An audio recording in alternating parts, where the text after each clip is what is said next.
All right, let's jump right in. We're about to unravel this incredible mystery that stretches all the way from the dusty roads of ancient India to the highest, most brilliant celestial realms. It's a story from a Buddhist text, the Sutra on the Human Immortal, and it all kicks off with one question, a question that apparently couldn't be answered on Earth. So here it is, the big question. On the surface, it sounds simple enough, but wow, is it profound. The Buddha's closest disciple, Ānanda, he just has to know, what happened to this devout king, Bimbisāra? And not just him, but the entire spiritual heart of his kingdom. Where did 80,000 of them all go? So, picture this. The Buddha is in the middle of teaching, but his most dedicated disciple, Ānanda, can't shake something. There's this one thing, this huge, glaring hole in what the Buddha is saying, and it's really bothering him. And here's why it's such a big deal. The Buddha has been going down the list, right? He's been explaining in meticulous detail what happened to all these followers from another city. He's like, okay, 500 of them became stream enterers, 300 became once returners. So precise. He's literally accounted for everyone. Well, almost everyone. There's one super important group he's just silent about. I mean, you can almost hear the desperation in Ānanda's voice. See, Magadha wasn't just some random place. This was the place. It's where the Buddha actually became enlightened. And its king, Bimbisāra, he was one of the Buddha's biggest supporters. So now they're gone. The king, his followers, and the whole kingdom just feels hollowed out. So Ānanda's basically asking, what gives? Why are you quiet about the most important people from the most important place in our lives? And this is where things get really weird. The Buddha hears him. He hears the super emotional question from his closest friend and says nothing. Just silence. Complete, profound silence. Now, Ānanda reads this as, okay, he's heard my question.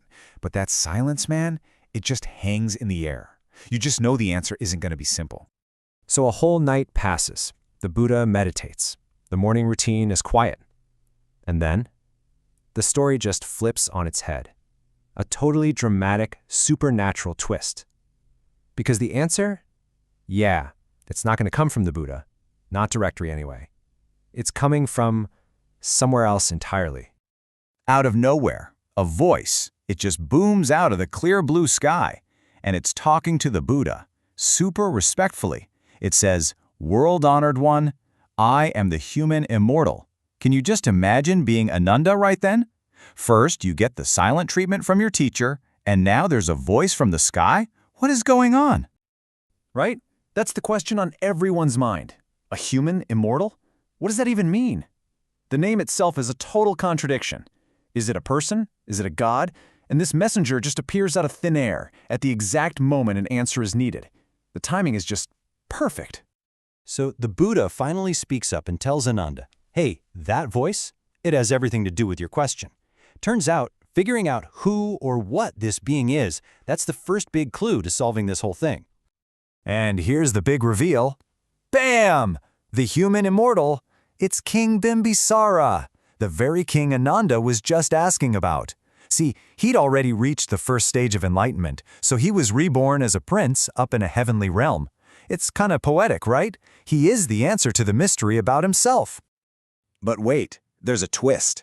This reborn king, the human immortal, he doesn't just show up and say, "Hey guys, I'm okay." Nope, he's here to tell a story that his father, a celestial king, told him.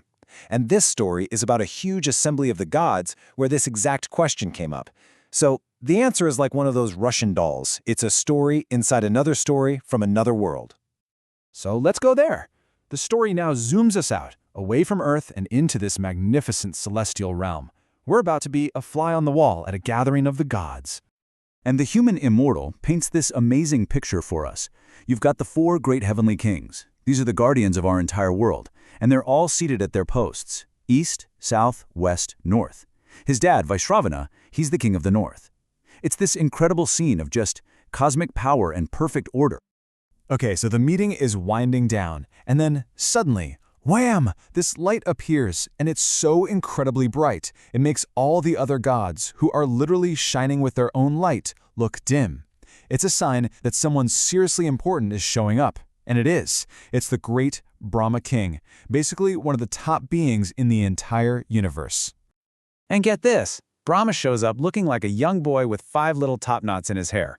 And the very first thing he does, he starts praising the Buddha. Now think about that. This supreme God, in front of this whole assembly of other gods, is basically saying, you want to know where the real wisdom is? It's with that guy down on earth. This is huge. He's setting the stage for the big truth bomb he's about to drop. All right, here we go. This is the core of it. Brahma has made his point, he's shown respect for the Buddha, and now he's ready to finally give everyone the answer that Ānanda has been dying to hear. So Brahma kicks things off by talking about these 4 divine powers. Think of them as the psychic abilities that let enlightened beings do incredible things and see the truth of how things really are. And he says, it's because of these powers, which the Buddha has totally mastered, that I know exactly what happened to all those people in Magadha. And then he drops the number, 80,000. He declares that 80,000 followers from Magadha, because they followed the Buddha's teachings, began a journey they can never fall back from, a journey straight to liberation. So what does that actually mean? It means they all became stream enterers. Now, this isn't just about getting into a good heaven. No, this is way bigger. It's a total transformation. It's like they've stepped into a river that flows only one way, straight to nirvana. It's a guarantee. Within 7 more lives, they will be fully enlightened, and they will never again be born in a place of suffering. So their fate, it wasn't a mystery. It was a massive success. Brahma then breaks down how it works. He explains that when you truly hear the Dharma, you make these 3 huge shifts in your life. You move from unwholesome to wholesome, from being caught up in desire to letting go. And here's the cool part. He says there's this amazing joy in doing it, a kind of happiness that makes all the regular worldly stuff feel, well, kind of cheap by comparison. And how do you do it? What's the vehicle for this whole transformation? It's the Eightfold Path. Brahma reminds all these gods that this super practical guide, right view, right intention, all the way to right concentration, that's the exact playbook the 80,000 people of Magadha used. It's not some secret code. It's the universal roadmap to freedom. And with that, the human immortal finishes his story. The whole thing comes full circle. We started with a simple, painful question on earth, and we end with the answer coming from the highest heavens, delivered through a story within a story. I mean, let's just stop for a second and appreciate the journey this answer took. It's wild. It starts with Ānanda's question down on earth. The answer is then spoken by the human immortal, who is the king himself, from a heavenly realm. But he's just telling a story he heard in an even higher heaven, from the supreme god Brahma, who finally gives the real explanation. The answer had to cross multiple dimensions just to get to Ānanda. That's incredible. And that really leaves us with something to chew on, doesn't it? This whole ancient tale, it's not just a cool story about gods and immortal kings. It's this profound statement about cause and effect, echoing across different realities. It's telling us that what we do right here, right now, has consequences that ripple out in ways we probably can't even imagine. So it kind of makes you think, right?